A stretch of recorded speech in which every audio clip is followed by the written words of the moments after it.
Welcome to A Founder's Life. I'm your host, Leo Gestetner. On this show, we dive into the real stories behind the highs and lows of entrepreneurship and how we pursue a more balanced and meaningful life along the way. This podcast is sponsored by Thanks, helping founders like us scale with reliable remote talent. Email founders@thanks.com, that's THANKZ.com, with the subject line of Founder's Life to receive preferred pricing. Now, I'm excited today to be joined by Lindsay Gorrill. Lindsay, thanks for joining. Would you like to introduce yourself? Yeah, great to be here, Leo. Thank you. Yeah, Lindsay Gorrill. I'm born in Canada. I went to school in Canada to get my chartered accountancy and jumped out in my late 20s to be an entrepreneur in the mining industry, which is very, very rare in this world. Yeah, you've had an unusual journey. Talk to us a little bit about the journey of what brought you to where you are today and what your current business is doing. Sure. Yeah, so I think I was in my 20s going to get my chartered accountancy in Canada, which is like a CPA in the United States. Most of my clients being from Canada were in the mining industry, and actually I got in a car accident and I was in the hospital for a little bit and sitting and thinking about my life when I was around 28, and me and my buddy who worked at Ernst & Whitney also said, hey, we should go on our own and start our own little company and maybe we can run these mining companies better. We started with $60,000. And acquired our first asset in my age now for all you people was in 1990, and realized that was the wrong product, wrong business to be in, and had to retool, go back, and almost went bankrupt, and looked at an asset in the States in Idaho and focused on that to acquire it. So basically, the first journey out as an entrepreneur was very difficult, very hard. And then, but obviously, the information we found and understood during that journey, we found another asset that we could actually go out and try to acquire. And that was really the stepping stone to my growth. You want me to go and the business that you've got now, do you want to talk a little bit about what you're doing now? Yeah, sure. So what was interesting is, I rolled through my first gold and garnet mine in Idaho. Then I went to India, one of the second companies in the world back in '94 to have a company in India, export 100% owned, titanium. That was pretty interesting, very difficult, a lot of stories there. Almost went bankrupt then also, and then rolled that out. And then into fluorspar in Canada. But during the whole journey, I always believed in gold and silver as a hedge to dollars, not just US dollars, but the world currency. And 13 years ago, I basically acquired a gold property in Nevada that I always wanted to put in production because my background was putting mines into production, which is very rare. Majority of people in the world, even in the mining industry, don't take a geological find and make it into a mine. And I've done that 3 times in my life already. And this will be my 4th. So again, I acquired the property 13 years ago thinking after the 2010 collapse, with all the debt, gold would go up. It didn't go up. Then during the COVID, I thought gold would go up there. It didn't go up. But now, obviously, with gold and silver prices today, obviously I'm a one-day success after 13 years. But happy I kept the property. Now we're pushing for production on that property. Excellent. It's exciting where it can go. Yeah. It's and I think what people don't understand about mining, it's a really weird connotation. When I talk to people about mining, I think at the turn of the century where guys are breathing coal dust, you're underground, just dirt everywhere. And what they don't understand in today's world,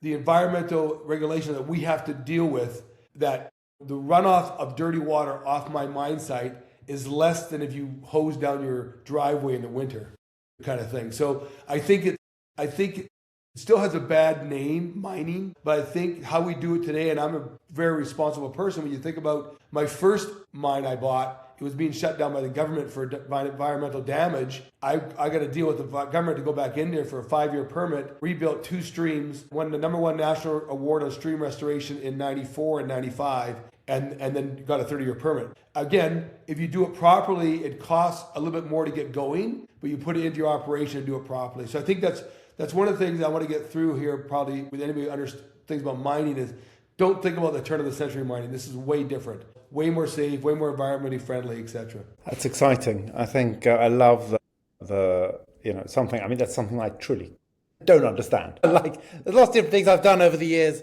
Mining materials, that kind of world is definitely not a word I understand. But I love that you're doing that. Certainly hot topics these days with all the requirements, especially for rare earth materials and things. Oh, for sure, yeah. And it's like anything.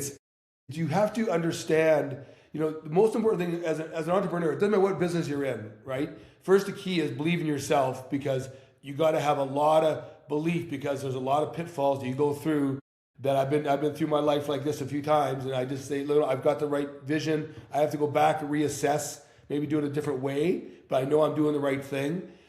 And I think that's a big part of it. And then if you do your due diligence on what you're trying to do, for example, the gold mine in Nevada, I was off on the timing of gold and silver going up, but I knew based on my world travels, doing business, I've been doing business in India, China, Russia, Ukraine, all over Europe, all over Africa. In my years, I saw that every country had debt. Every country has debt, not just America. Every country has debt. And at some point in time, there has to be a hedge to a currency. I think that's why crypto became so big, right? Crypto is almost kind of a quasi hedge, but not quite a full hedge. Where gold and silver is a hedge to paper currency. I think that now, as you see the skyrocket of prices, I'm not saying it's going to stay where it is, but I think there's a lot more people acquiring gold and silver just to have some support in the future if their paper currency collapses or something like that. Makes sense. Every country has debt, and I still think America's got way too much, but that's a discussion for another time.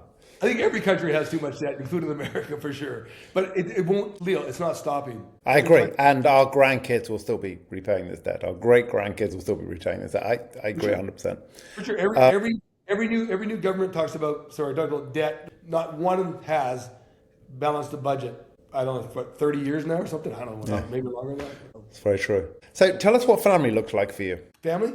I think what's also really important is, I always made sure I traveled a lot. So I traveled 50% of my life in my first 20 years of my businesses. I had business overseas and that. And really, obviously, I've had my wife for 36 years. We were really family oriented. So when I got home from my trips, I focused on the family. We have 3 boys. And I think that's really important. So I coached them soccer, coached them hockey, always involved, always travel with them. And a lot of my friends played golf, and I never played golf because I said, if I go play golf, I'm away for a month or 3 weeks. I come home for 2 weeks. If I go play golf 3 or 4 times a week, well, I don't see my family again. So I think what's really important is I have a pretty tight family. Me and my 3 boys are all in their late 20s, 30s now, are close. And I think what's critical is, which I think you believe, is the family nucleus is really important to stay together and really support them to make sure we turn them into good adults, right? And I think athletics. So I exercised a ton with the kids, right? So I think that's important, right? To keep that energy. And it's really important because if you don't have the right person next to you, if I didn't have the right person next to me, a strong person next to me, which is my wife, Martine, I could never have done what I did. Impossible. Like impossible. Because this isn't 2025. This is the 90s. It is barely any internet. There's no video conferencing with the kids. It's on the telephone at $1 a minute. That's funny. So I think you have to take in your personal life. I really believe it's really important to spend time in the nucleus of the family, and be with them and try to help them and be somewhat of disciplinary in some respects too, even though you're gone, to help them grow into again young adults, right? Young good adults. So, and I still play hockey with my boys. So I play hockey with 2 of my sons now. I play hockey with my wife. So we all play hockey. So still doing that 3 or 4 times a week, and I love it. And now I'm helping to coach my grandkids. So it's even funner.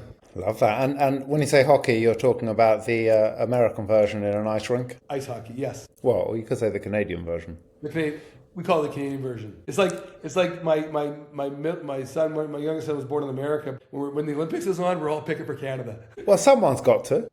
Exactly. But you're right. I think it's important to keep that nucleus, because I think a lot of people who travel a lot lose that connection with their kids. And I think, I didn't do a perfect job, but I think I did a pretty good job keeping that connection and helping them make decisions in their future life. What do you like to do for fun? Well, I think I read a lot. I play ice hockey as much as I can. If my body lets me play, I play 4 times a week, which is pretty tough sometimes on your body. And ride a lot of Peloton inside and I bike outside. And I travel a ton. I love to travel. So I'm kind of like you. I travel all over the world. So we pick places to go to. I've been all over the world myself, but my wife hasn't been to a lot of places. So we just go to places all over the world. Like this year, we're taking 3 trips this year. 1 in Europe, 1 in South America, and 1 in Asia. So just different places. I think it's fun. Cool. And I would say, how do you live a balanced life? But it sounds like you've pretty much described that. We'll go on to the next thing I often like to ask is, What has been a pivotal moment in your life? I think the pivotal moment would be the first acquisition when we had a major setback. I'm sitting in a 72 Bronco, basically crying on the side of the street outside of Sacramento because all the product I spent all my money on didn't work, and the clients and the customers didn't want my product. And then I located this mine in Idaho that had a really good product but a bad producer. They were doing things environmentally unsafe, etc. And just refocusing and driving myself to do that and winning on that. It was difficult it wasn't a quick, clear win, but basically just saying, look, I have the right idea. I can always go back to corporate life. I can always go back, but keeping that focus and saying, I can get it done, I can get it done, I can get it done. And once I did that, nothing was easy, but it gave me a lot of strength and a lot of confidence in myself that I can I'm able to analyze when you're such a low spot in your life. I'm able to analyze where do I want to go next, and it was successful. So I think that was I would say I was in my late 20s. That was probably a real pivotal time. And then going to India, started business in India. What I didn't understand was the caste system. I don't understand what the caste system is. Obviously, levels. It's really sad. It's almost like how they see different people based on where they're from. And also, you got three religions dealing with Christians, Muslims, and Hindus. And that was eye-opener that I didn't understand that. I thought everybody would see things the same. You're in a company. We're all got the same goal. No. We don't have the same goal because there's prejudices and there's religion differences and that kind of stuff. And that took me a long time to basically take my company, and I'd say inside my company, it's called Transworld, and I'd say inside my walls of my plant, we are Transworld. We're nothing else. Everybody's got the same merit, same thing, doesn't matter what caste, what religion. And that took me about a year, but I got it done. And that was a major struggle because the company just wouldn't run, even though the plant was built properly, it wouldn't run properly just because of the individual differences of the people that I clearly didn't understand, clearly. And I was there for 1 year. I was there probably 10 months myself in there, making sure it worked. Because if I didn't bring kind of my energy in, guys, this is we're one. If we all work together, we all get bonuses. And that was an amazing struggle. And I really opened my eye to understanding people's cultures. And you said, what do I like to do? I read about people's cultures. I read about all countries, what they do. And I look at, if I'm going to go somewhere, I read about it because I think it's important to understand who they are, what they do, how they act, and how you should act. And that was probably one of my most difficult mental issue with people. I don't know how you call it, but that was my psychological issue with people. That was so difficult, but I got through it. And man, it wore me. I think I aged like 20 years in one. I didn't understand it at all. I thought I'd get in there, build a company, we'd all be working together as one group, and nope, that wasn't it. There's nothing easy about being an entrepreneur. The journey has plenty of twists and turns. Yeah, I often say to I often say to young entrepreneurs, if you're just in it to make money, you'll probably make more money getting a job. Long term, hopefully you'll make more, but certainly in the short or medium term. So, what's one piece of advice you would give to a young entrepreneur? I think if you first believe in yourself, for sure, you got to believe in yourself, but don't believe in yourself too much that only your idea is right? Because if you're building something, bring people around you that have better ideas than you and listen to their ideas. That's really important because as you strew through building your business, you don't always have the right idea. And then the second thing is if you make a mistake, acknowledge the mistake, go back, relook at it, move forward. Because you're going to make mistakes. And I think the most important thing is if you understand you made a mistake, analyze it right away. What is it? Come back, look at your plan, go for it a different way. I think those are the two biggest things. People around you, take their advice, and to really identify what your focus is. And if it doesn't go the right way, step back, go the other way. And I think that if you do those two things, and understand your business as much as you possibly can, and understand your competitor's business as much as you possibly can. Because even if you have a great idea, it might be the best idea in the world, but if someone has a better idea and you're in a competition with them, you may not win, right? So you really have to understand that whole thing. Yeah, I think history's shown the best idea doesn't always win. So yeah, that's very true. And how can people get in touch with you? So yeah, my gold company, www.stargoldcorp.com. go on their website. My information's on there. And it's a pretty exciting time for gold and silver. So I'm excited. Well, thank you. It's been great to have a chance to have you on the show. Yeah, thanks. I really appreciate it. And thanks for listening for today's episode. If you enjoyed the conversation, don't forget to subscribe to the channel, tell your friends, and leave a review.